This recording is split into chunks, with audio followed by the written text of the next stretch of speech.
what's up, you guys? Welcome back to Ground Zero. We're here at episode 7.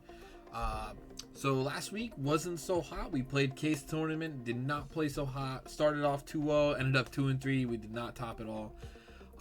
So as I said in the last episode, we're going back to the drawing board. This week I think we're going to bring it back to the basics of the deck. I think I'm going to strip out, I am going to strip out the Tempai stuff. So no Tempai this week. Instead, we're just going to go back to structure, but of course we're going to add some cards in, at least for the side deck and the extra deck.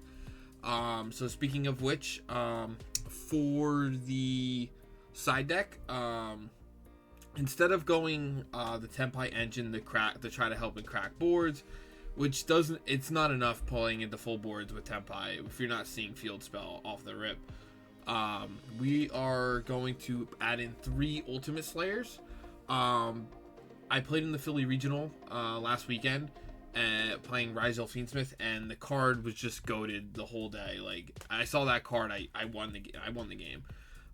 So I'm gonna take that and I'm gonna add it to this Blue Eyes deck. So we're playing 3 Ultimate Slayers. You can get the Ultras for around $1.70. And then to complement those Slayers, in the extra deck, we're going to be playing 1 Golden Cloud Beast Malong. This comes as a bulk common from Syak. You can get it for like 15 cents. And then we're also going to be playing 1 Myriologic Aggregator. It is a common in the new OTS, so very easy to get your hands on right now. And it's like $1 if you don't end up pulling one just through your entry packs.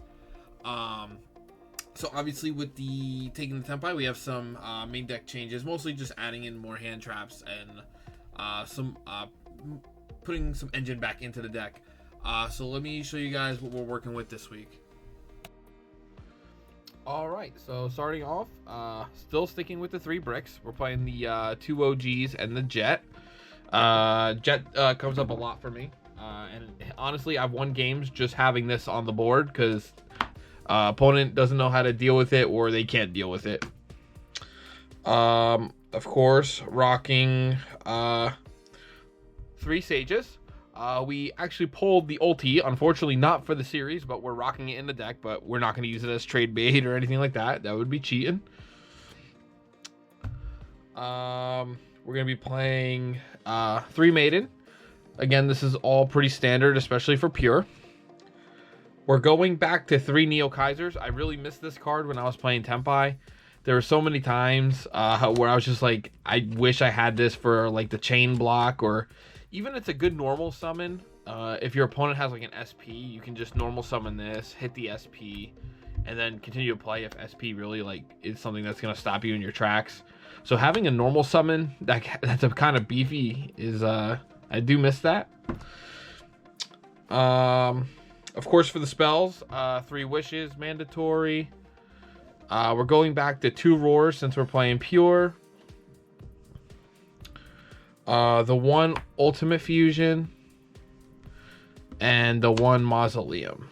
So nothing fancy here. For the traps for Blue Eyes, the 1 True Light. And the 1 Majesty. For our non-engine spells, just rocking the 1 Call by the Grave. Again, it's that if we're going first game 1 into Malice and they open Shifter, we're hoping we have this in hand to stop that, because that's going to be our only way to stop that. And then for the rest of our deck, it's just all hand traps, baby. So of course, 3 Ash Blossom. 3 Droll and Lockboard, which is so important in this format, and it's obviously great for this deck because it can be a starter, even though we don't want it to be. It still can be. 3 Nib. 3 Effect Veilers. We decided to main deck the Ghost Ogres this week. It's an okay hand trap. It's not that bad. It's good, if you can hit the duo drive with it, or even in the mirror for the True Light, or even like if you're playing against Fiendsmith and they make a Caesar, you can at least get past those cards with this. And then still the 2 Bastiles, the Magnamut and the Baldrake. and then 3 imperms. So again, nothing too spicy, nothing, or I should say nothing spicy at all with the main deck. We're just going back to the basics. So for the extra deck, again, not much has changed here. Still rocking 2 Spirit with Blue Eyes, 2 Hieratic Seals, 2 Blue Eyes Spirit Dragons, the Blue Eyes Ultimate Spirit Dragon as the spirit target, the other spirit target being Lightstorm Dragon, and Black Rose Moonlight Dragon. For our fusions, we're rocking 2 Tyrants and 1 Neo Blue Eyes Ultimate Dragon. For our XZs, going 1 Indigo. And then for our Slayer targets, as we discussed before, the 1 Aggregator and the 1 Malong. Malong can technically also be a spirit target. It's not a great spirit target, but technically you can still bring it out. But it's just for Ultimate Slayer. And then for the side deck, again, not much has changed besides what we discussed. So still rocking 1 Skill Drain. Thinking about possibly cutting this. It has won me a game before, but like the chances that I see it have been slim to none. The 1 Sunny Pixie, if we ever somehow go to time, which we generally never do. We are rocking the mandatory 3 Lancia.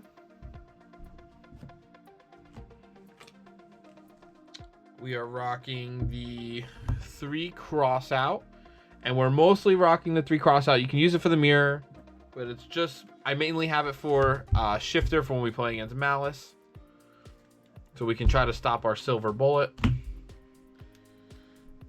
3 Ghost Bell. This thing is, like I said in the past, has been super underrated for me as like a replacement for like Druis Worm and things like that.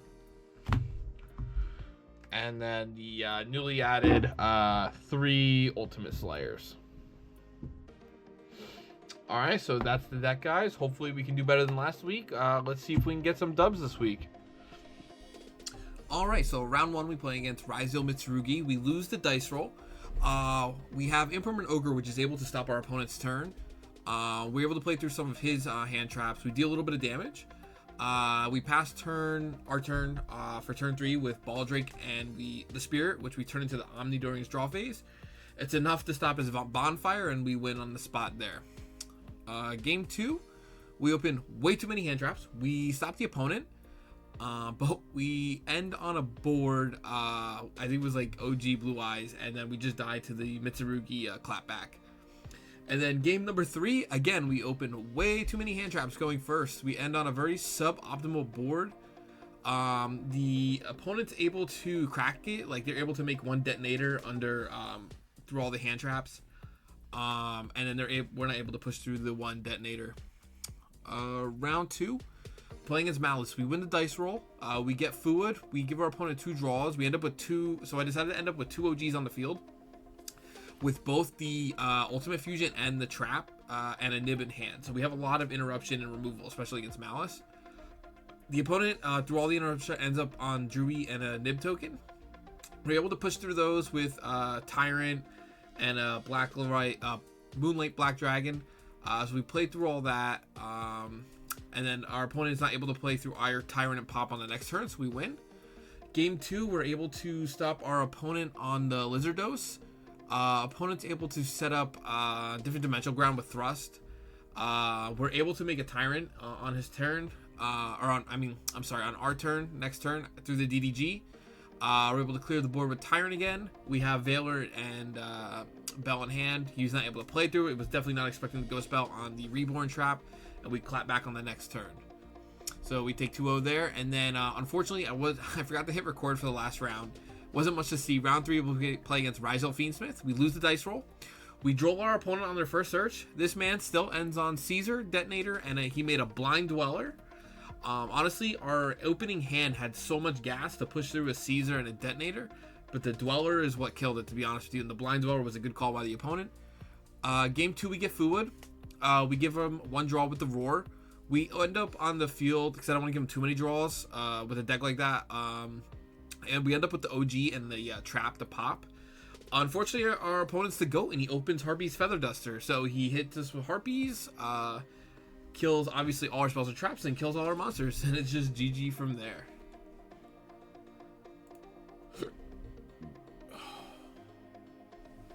Alright, so in terms of overall results, pretty disappointing. But in terms of how the deck felt, it felt good. Even in the round 1 loss, we opened all hand traps, but like going back and forth, it felt good. Obviously, winning the round against Malice felt good. And then, unfortunately, round 3, the opponent just opened the nuts. We draw in game 1. He still ends on a disgusting board, including a Blind Dweller, which shuts off a lot of our plays. And then game 2, Harpies. What are you gonna do? So overall, the deck feels good. I think we're gonna keep playing pure for a little bit. So looking this week, we only spent about $6 or so. So we were at 38, so around 32. So next week we're looking at a 42 card pool. Great news is we're getting a lot of Stampede leaks and a lot of cards that we can end up putting in here for dirt cheap now that are getting put in the set, such as Metal Tronus, possibly the Alistair package we might throw in here now that we're getting all the reprints. So there's a lot of things looking forward to in the next like 2 weeks or so. So we're gonna keep building our pool, hoping to get prize packs too in the future. So hopefully next week we end up doing better. If you guys are liking the content, please comment, like, and subscribe, and have a good day.